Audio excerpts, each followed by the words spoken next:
हिंद दोस्तों, आज हम 18 जनवरी 2024 शिफ्ट 2 का पेपर करने वाले हैं। ACIO IB का पेपर का जीके के क्वेश्चन हैं। टोटल 20 क्वेश्चन रहेंगे आपके इस वीडियो में और पूरे आपको देख के जाना है। मैं एक्स्ट्रा फैक्ट के साथ पूरे क्वेश्चन को कवर करने वाला हूँगा, ठीक है। जहाँ जरूरत होगी वहाँ जरूर कवर करेंगे एक्स्ट्रा फैक्ट के साथ। आइए देखते हैं, आपके सामने लिखा है कि उज्ज्वला 2.0 के अंतर्गत कनेक्शन प्राप्त करने के लिए पात्रता मानदंड पर विचार कीजिए। देखिए, स्टेटमेंट 1 में है आपके सामने कि आवेदक जो है हमारा, कौन आवेदक, एप्लीकेंट जो है हमारा, आवेदक जो है हमारा केवल महिला की आयु 18 वर्ष होनी चाहिए। आवेदक क्योंकि इसमें सिर्फ महिला ही होती है, ठीक है। इसकी आयु 18 वर्ष तो होनी चाहिए कम से कम, तो बिल्कुल सत्य है। ये पहला स्टेटमेंट इसके ऊपर है। अगला है कि उसी घर, पहले देखो उज्ज्वला का मतलब होता है कि उज्ज्वला योजना है हमारा जो बिजली कनेक्शन से संबंधित है, ठीक। अगला देखो, अरे LPG कनेक्शन से संबंधित है, बिजली नहीं, LPG लिक्विफाइड पेट्रोलियम गैस से, ठीक है, उज्ज्वला योजना। तो पहला स्टेटमेंट करेक्ट है हमारा यहाँ पर। दूसरा है कि उसी घर में किसी भी OMC में कोई अन्य LPG कनेक्शन नहीं होना चाहिए। हाँ, ये वाला भी करेक्ट ऑप्शन है, ठीक। अगला तीसरा लिखा है कि श्रेणियाँ कौन कौन सी, SC ST और प्रधानमंत्री आवास योजना ग्रामीण, सर्वाधिक पिछड़ा वर्ग MBC, अंत्योदय अन्न योजना, चाय और पूर्व चाय बगान जनजाति या वनवासी द्वीपीय और नदी द्वीप में रहने वाले लोग SECC परिवारों AHL TIN, है ना, के अंतर्गत सूचीबद्ध या 14 बिंदु घोषणा के अनुसार किसी गरीब परिवार में किसी एक से संबंधित वयस्क महिला से होना चाहिए। तो तीसरा भी ऑप्शन हमारा करेक्ट है यहाँ पर। और चौथा जो लिखा है ये खतरनाक वाला, देखो पहला दूसरा सही है, तो पहला दूसरा तो इसमें है, इधर नहीं है, इसमें भी है। अब चौथा देखो, हमने पढ़ा है कि घर के सभी वयस्क, इतना वाहियात सा लिखा है, क्या है, घर के सभी वयस्क सदस्यों के पास आधार कार्ड और बैंक खाता होना चाहिए। जब तुम यहाँ कह रहे हो कि केवल महिला आवेदक हम लेते हैं, 18 वर्ष की उसकी आयु होना चाहिए, आवेदक सिर्फ महिला है, तो हमें सभी से करना क्या है, तो चौथा वैसे ही हटा दो। अब जहाँ जहाँ चौथा है उसको तुरंत काटते जाओ, उठा कर चौथा हटा दिया, इसमें तो है ही नहीं है चौथा, ठीक है, और यहाँ भी नहीं है चौथा, तो सिर्फ 1 2 या फिर 1 2 3, तो इसमें पहला ऑप्शन सही है हमारा, तीसरा गलत है। क्वेश्चन नंबर आपके सामने दूसरा है कि भारत की द्वितीय पंचवर्षीय योजना जो है वो सेकंड 5 ईयर प्लान कब से कब तक चली थी भैया, 1956 से लेकर 19 कब तक, 61 तक, 5 साल तक चली थी। द्वितीय पंचवर्षीय योजना किस पर आधारित थी, PC महालनोबिस सिद्धांत पर आधारित थी। तो इसमें पहला ऑप्शन कहा गया है कि इस योजना का प्रारूप केवल PC महालनोबिस द्वारा तैयार किया गया था और इस योजना में अर्थव्यवस्था के औद्योगिकरण पर, विशेषकर भारी उद्योग पर जोर दिया गया था। तो ये बात सही है आपकी, पहली और दूसरी बात सही है। लेकिन जो पहले इसमें लिखा ना एक शब्द केवल, ये नेहरू मॉडल पर भी आधारित थी। एक्चुअली में नेहरू PC महालनोबिस द्वारा तैयार किया गया था, तो इसलिए पहला वाला ऑप्शन गलत हो जाएगा आपका, है ना। ये सबने पढ़ा है कि द्वितीय पंचवर्षीय योजना महालनोबिस सिद्धांत पर आधारित है, लेकिन ये नेहरू PC महालनोबिस सिद्धांत पर आधारित थी, है ना। तो हो सकता है बहुत से लोग सही लगाएंगे, लेकिन जो आयोग ने आंसर दिया है अपना दूसरे सवाल का आंसर, वो हमारा दिया है आपका ऑप्शन नंबर 4, केवल 2 सही है कि नहीं है, इतना याद रखना है आपको। तीसरा है कि पूर्व और मध्य भारत में मौर्यों का उत्तराधिकारी कौन था। तो पूर्व और मध्य भारत में हमारे मौर्यों का उत्तराधिकार शुंग और कण्व थे, दोनों ही थे। ऑप्शन नंबर हमारा कौन सा सही हो जाएगा, 3, ठीक है। तो तीसरे का आंसर 3। चौथा है कि औद्योगिक नीति के बारे में, जो कि 1956 के संबंध में निम्नलिखित में से कौन सा कथन सही है। आइए पढ़ते हैं। तो क्या लिखा है आपके सामने कि इस प्रस्ताव में द्वितीय पंचवर्षीय योजना का आधार निर्मित किया गया। देखो 1956 का है, तो द्वितीय पंचवर्षीय योजना भारी उद्योगों पर ज्यादा ध्यान दिया गया था। इस योजना में समाज के समाजवादी पैटर्न के लिए आधार निर्मित करने का प्रयास किया गया, बिल्कुल सही। इस प्रस्ताव में ने उद्योगों को केवल 2 श्रेणियों में वर्गीकृत किया। पहली श्रेणी में ऐसे उद्योग शामिल थे जिनका स्वामित्व विशेष रूप से निजी क्षेत्र के पास था, क्या, नहीं भाई साहब, सार्वजनिक क्षेत्र के पास था। तो इसमें हमारा ऑप्शन नंबर कौन सा सही हो जाएगा दोस्तों, आपका सिर्फ हमारा ऑप्शन नंबर पहला सही होगा, बकाया दूसरा गलत हो जाएगा।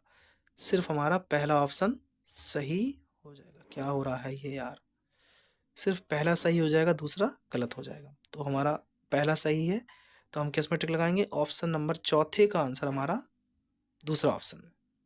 चलिए 5वां देखते हैं आपके सामने। आधिकारिक भाषाओं पर संसद के आयोग समिति के संबंध में निम्नलिखित कथनों पर विचार कीजिए। देखिए क्या लिखा है। संसद के आधिकारिक उद्देश्यों के लिए हिंदी भाषा के प्रगतिशील उपयोग के संबंध में राष्ट्रपति को अनुशंसा करना आयोग का कर्तव्य होगा। बिल्कुल करेक्ट है ये, कि राष्ट्रपति को तो हमें उसकी अनुशंसा का आयोग करने का कर्तव्य होना ही होना चाहिए। इसमें 30 सदस्यों की एक समिति गठित की गई थी, ये भी सही है भाई साहब। और 30 सदस्यों में से इसमें कहा गया 10 लोकसभा में थे, ये गलत कर दिया इन्होंने। इसमें 20 लोकसभा में थे और 10 राज्यसभा में थे, है ना, ये सही है। तो पहला और दूसरा सही है और बकाया तीसरा गलत है, तो ऑप्शन नंबर ए सही आंसर हो जाए।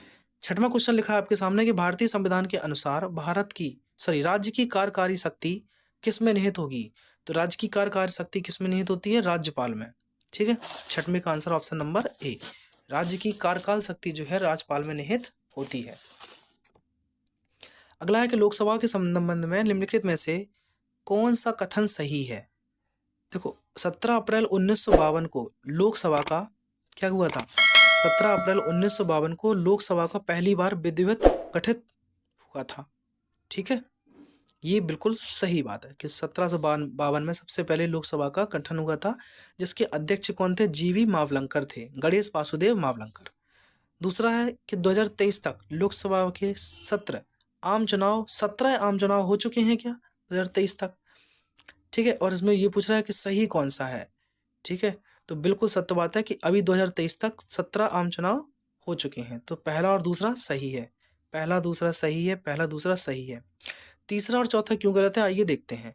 कि लोकसभा के पहले अध्यक्ष कौन थे? जीवी मावलंकर, सबको पता है ना, गणेश वासुदेव मावलंकर। और इसके पहले उपाध्यक्ष कौन थे जो लोकसभा के? तो पहले उपाध्यक्ष थे आपके अनंत श्यामनाम अयंगर। कौन थे? अनंत श्यामनाम अयंगर, और ये हमारे पहले अध्यक्ष थे। ठीक है कि नहीं है? वर्तमान में 17वीं लोकसभा के अध्यक्ष कौन है? ओम बिरला। कौन है भैया? ओम बिरला, जो कि राजस्थान से बिलोंग करते हैं, ओम बिरला। ठीक, चलिए अगला देखते हैं। तो यहाँ पर हमारा पहला दूसरा सही है और स्टेटमेंट मतलब तीसरा ऑप्शन सही हो जाएगा। क्वेश्चन नंबर 8वां है, आमतौर पर कैसे दस्तावेज होते हैं? कौन से होते हैं भैया? बॉन्ड। आमतौर पर बॉन्ड जो है ऐसे दस्तावेज होते हैं जो एक निश्चित अवधि में मौद्रिक प्रतिफल के भावी प्रभाव का वचन देते हैं, बॉन्ड है। क्वेश्चन नंबर 9वां आपके सामने साथियों, मानव निर्मित संसाधन के संबंध में निम्नलिखित में से कौन सा कथन सही है? आइए, पहला स्टेटमेंट है, व्यक्ति प्राकृतिक संसाधनों का उपयोग इमारतें, पुल, सड़क, मशीनरी और वाहन बनाने के लिए करते हैं, जिन्हें मानव निर्मित संसाधन के रूप में जाना जाता है। तो बिल्कुल सत्य है, प्रौद्योगिकी मानव निर्मित संसाधन नहीं है। अरे है ना भैया, प्रौद्योगिकी, इंडस्ट्रियलाइजेशन मानव ने ही तो निर्मित किया है इसको। तो पहला सही है, दूसरा गलत है। क्वेश्चन नंबर 10 है आपके सामने कि इस्लाम में जकात का अर्थ क्या होता है? तो इस्लाम में जो जकात है ना, जकात का अर्थ होता है निर्धनों को दान देना। ठीक, इनको डोनेशन देना, वो जकात का अर्थ है। भारत का औपचारिक प्रमुख कौन होता है? तो भारत का औपचारिक प्रमुख जो होता है हमारा, ये भारत का राष्ट्रपति होता है, president of India. Question number 12, Gandhi Irwin pact में निम्नलिखित में से कौन से बिंदु शामिल थे? तो गांधी इरविन पैक्ट में क्वेश्चन नंबर 12 में देखिए हमारे कौन से शामिल थे?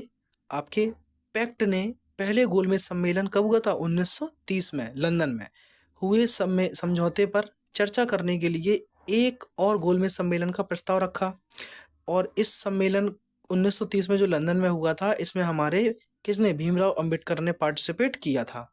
ठीक है, चलिए पहला सही है। दूसरा, भारतीय राष्ट्रीय कांग्रेस को सभी प्रकार के से तुरंत और प्रभावी ढंग से सविनय अवज्ञा आंदोलन वापस लेना होगा, ये भी सही बात थी। सविनय अवज्ञा आंदोलन कब का है? 1930 का। ठीक, चलिए तीसरा ऑप्शन पहला दूसरा सही है। देखो पहला दूसरा सही है, पहला दूसरा सही है, तो एक ही बचा है। लो भाई साहब, तीसरा भी पढ़ लेते हैं, ब्रिटिश वस्तुओं का बहिष्कार भी तत्काल वापस लिया जाएगा, ये भी सही है। चौथा गलत है, क्यों?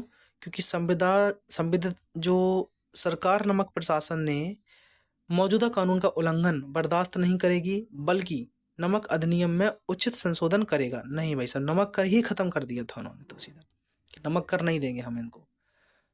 क्वेश्चन नंबर 13 आपके सामने है कि गोदावरी नदी के संबंध में निम्नलिखित में से कौन सा कथन सही है।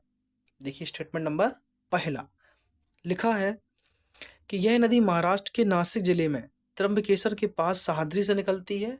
देखो गोदावरी नदी मैंने जीटी से याद करके रखा है, जीटी, जी से गोदावरी, टी से त्र्यंबकेश्वर, तो जीटी रोड तो याद रहती है ना हमें। तो गोदावरी नदी त्र्यंबकेश्वर से निकली है महाराष्ट्र में, जो कि सहाद्री से निकलती है। बिल्कुल सत्य बात है ये। दूसरा स्टेटमेंट लिखा है कि दौलाई स्वरम में यह नदी दो शाखाओं गौतमी और वशिष्ठ में विभाजित हो जाती है। ये भी सही है, दौलाई स्वरम में। ठीक है, तीसरा है गौतमी शाखा जो कि केंद्र शासित प्रदेश पंडुचेरी की यानम एल्कनेप से बहती हुई बंगाल की खाड़ी में मिलती है। तो तीसरा भी करेक्ट आंसर है, गौतमी शाखा। ठीक, जो कि इसको देखो यहीं से देखो रिलेटेड हो क्या आ रहा है, यहाँ से यहाँ, यहाँ से यहाँ, तो तीनों सही है, मतलब पहला दूसरा तीसरा सही है।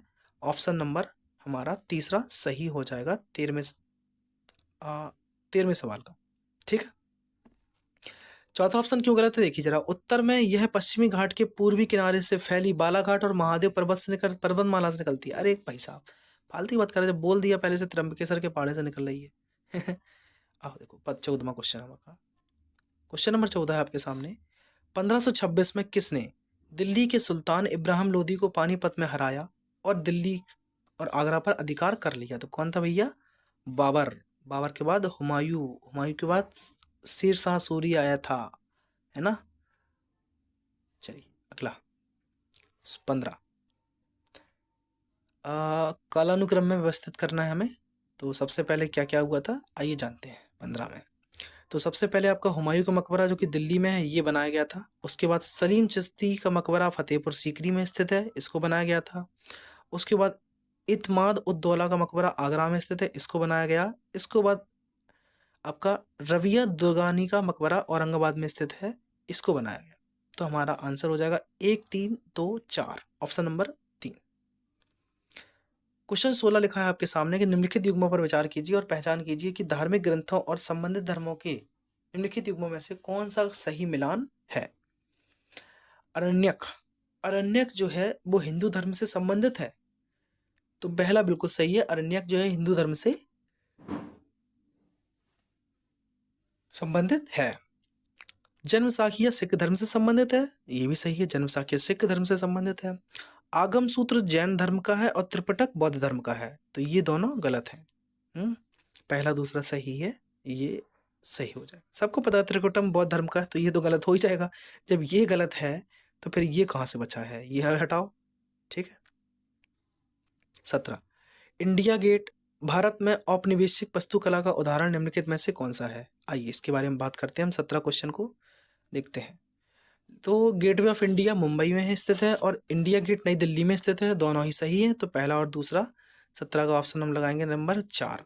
जरा ध्यान दो, हमने गेटवे ऑफ इंडिया को जो कब बनाया था 1911 ईस्वी में तैयार किया था। गेटवे ऑफ इंडिया मुंबई में स्थित है। आज भी बहुत सारे बच्चे कन्फ्यूजन है कि गेटवे ऑफ इंडिया और इंडिया गेट एक जैसे हैं, नहीं, दोनों अलग अलग हैं। गेटवे ऑफ इंडिया मुंबई में मिलता है हमें, ये भारत का प्रवेश द्वार कहलाता है और इसको 1911 में बन के तैयार हुआ था। इंग्लैंड के राजा जॉर्ज पंचम थे जॉर्ज पंचम, और रानी मेरी इसको भ्रमण करने के लिए भारत में आए थे। ठीक है, और 1911 में इसकी जो पूरा निर्माण हुआ था ना अच्छे से, इसको 1921 में ये बनकर पूरा तैयार हुआ था, स्थापना कर दी थी इसकी पूरी बढ़िया बन गया था पूरा। और इसको बनाने वाले जो हमारे थे वो थे हमारे कौन से, जॉर्ज बिटेट। ये हमारे थे बिटेट, कौन थे, जॉर्ज बिटेट थे। इतना नाम याद रखेंगे आप खाली, है ना, जॉर्ज बिटेट थे। ठीक है, चलिए अगली बात करते हैं इंडिया गेट की, जो कि नई दिल्ली में स्थित है। ये 1900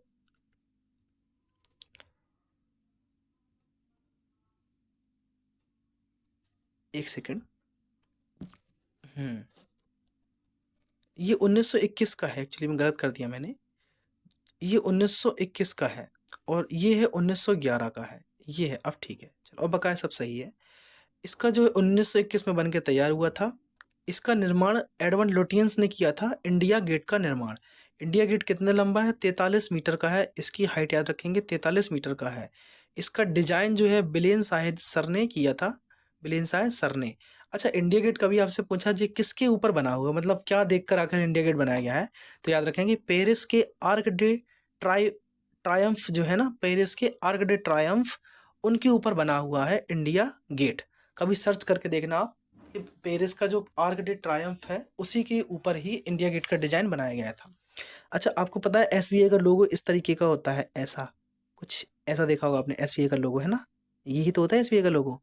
ये इटली का जो विशाल कोलोसम है ना, उसी को, जो अगर आप ऊपर स्काई व्यू देखते हैं ना, उसका ओवरव्यू, तो ऊपर से ऐसा कुछ दिखाई देता है, वहीं से उठाया गया है ये एसबीआई का लोगो। क्वेश्चन नंबर 18 आपके सामने कि सामान्य जनजाति भारत के सभी भागों में पाई जाती है। ठीक है, सामान्यतः जनजाति जो है सभी भागों में पाई जाती है, लेकिन कुछ राज्यों में नहीं पाई जाती है प्रमुखता। तो वो राज्य में बताना है कौन सा है, हमारा दिल्ली है। दिल्ली में जनजाति नहीं पाई जाती है। झारखंड, लक्षद्वीप और अंडमान में जारवा भी पढ़ी थी हमने, जारवा जनजाति अंडमान में, सेंटलीज रहते हैं अंडमान निकोबार में। क्वेश्चन नंबर 19 पंचायत से आ गया, समिति से संबंधित। सबको पता है पंचायत राज दिवस 24 अप्रैल को मनाते हैं। ठीक है, ये मैंने बताया था उस समय पर। ठीक है, और कब, 1973 का है। ठीक, चलो 71 संविधान संशोधन 1973 का। तो स्टेटमेंट बताना कौन सही है। पंचायत समिति का आकार समिति क्षेत्र की जनसंख्या पर निर्भर करता है।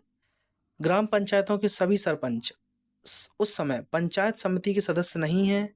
समिति में प्रशासन तंत्र के रूप में मुख्य कार्यकारी अधिकारी होता है। कौन होता है, चीफ एग्जीक्यूटिव ऑफिसर जो है, जो कि हमारे मुख्य कार्यकारी अधिकारी होता है किसमें, समिति में। ठीक है, प्रशासनिक तंत्र के रूप में। तो 19 का आंसर हमारा ऑप्शन नंबर 4, मतलब पहला दूसरा सही है लेकिन तीसरा गलत है, ये मुख्य कार्यकारी अधिकारी नहीं होता है। क्वेश्चन नंबर 20 आपके सामने और देन आंसर की है पूरी। लिखा है कि 20 में कि सड़क परिवहन और राजमार्ग मंत्रालय ने भारतीय बीमा नियामक और विकास प्राधिकरण, Indian regulatory development authority of India के परामर्श से वित्तीय वर्ष फाइनेंशियल ईयर 2023-24 के लिए मोटर थर्ड पार्टी प्रीमियम और देयता नियमों का प्रस्ताव पारित करते हुए 14 जून 2023 को एक मसौदा अधिसूचना जारी की है। उपरोक्त में से कौन सा कथन सही है बताना है। तो कथन है कि शैक्षणिक संस्थाओं की बसों के लिए प्रीमियम 14% की छूट प्रस्तावित की गई है, बिल्कुल सही बात है। दूसरा है कि विंटेज कार के रूप में पंजीकृत निजी कार की प्रीमियम में 25% की छूट का प्रस्ताव रखा गया है, नहीं, यहाँ भी 15% का छूट का प्रस्ताव रखा गया है। ठीक, तो पहला सही है दूसरा गलत है, पहला सही है दूसरा गलत है, पहला सही है दूसरा गलत है, पहला सही है दूसरा गलत है। ठीक है, तो एक ही ऑप्शन बचा है, पहला तीसरा सही है। इलेक्ट्रिक वाहनों और हाइब्रिड इलेक्ट्रिक वाहनों के लिए प्रीमियम में क्रमशः 15% और 7.5% की छूट प्रस्तावित की गई है। ठीक है, तो टोटल 20 क्वेश्चन हो गए हमारे सेकंड शिफ्ट के। अब इसके बाद आपको मैं थर्ड शिफ्ट का कराऊंगा सॉल्यूशन जीके का, और मिलते हैं आपसे किसी नए वीडियो में। तब तक अपना ख्याल रखें, जय हिंद।